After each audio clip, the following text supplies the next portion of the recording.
Virtually anyone who flies will, from time to time, find it necessary to cope with a crosswind condition.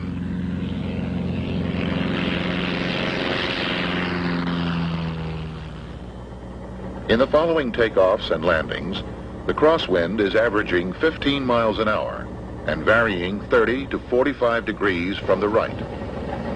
The crosswind component is between 7 and 11 miles an hour.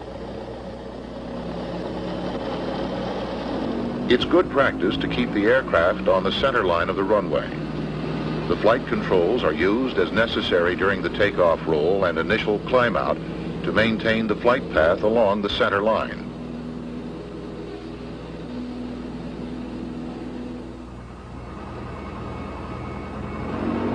Since we have a right crosswind, we'll use full right aileron at the beginning of the takeoff, reducing aileron as the control effectiveness increases. After liftoff, a gentle, coordinated turn establishes the crab angle for climb out along the runway center line. A common error during crosswind takeoff is failure to hold proper aileron just prior to and during liftoff. Another error is not setting up a crab angle after liftoff. Before landing, it's always necessary to establish the direction of the wind. At a controlled airport, of course, this information will be readily available by radio. Otherwise, look for the wind tees, wind socks, or other indications in the area, like dust, smoke, waves on ponds, or sailboats. Under normal conditions, this would be the optimum flight path. However, failure to anticipate the effect of a tailwind component will result in overshooting the center line and will require S-turning to line up on final.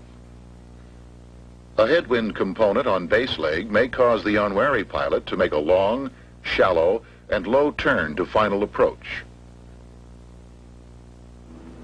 Crosswind landings seem to create more apprehension than others.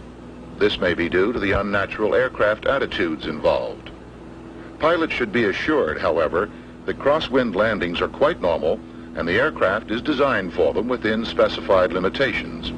However, if the crosswind component is approaching 20% of stall speed, pilots are advised to divert to more suitable runways or airports.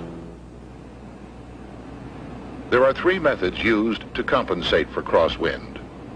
Crab into the wind so that the flight path continues straight with the center line of the runway.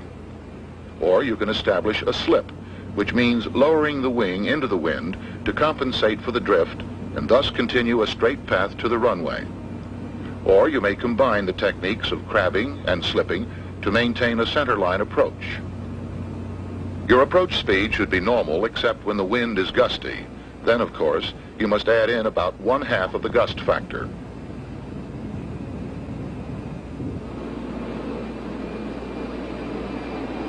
Before reaching the roundout, change from a crab to the slip to compensate for drift. Your attitude during roundout is wing low on the upwind side of the airplane. Rudder is used to prevent a turn resulting from holding the wing low. Use the controls as necessary to make a normal landing. After landing, increase aileron as necessary to keep the wings level and to aid in directional control. In both takeoffs and landings, the goal is to keep the center line of the aircraft aligned with the center line of the runway.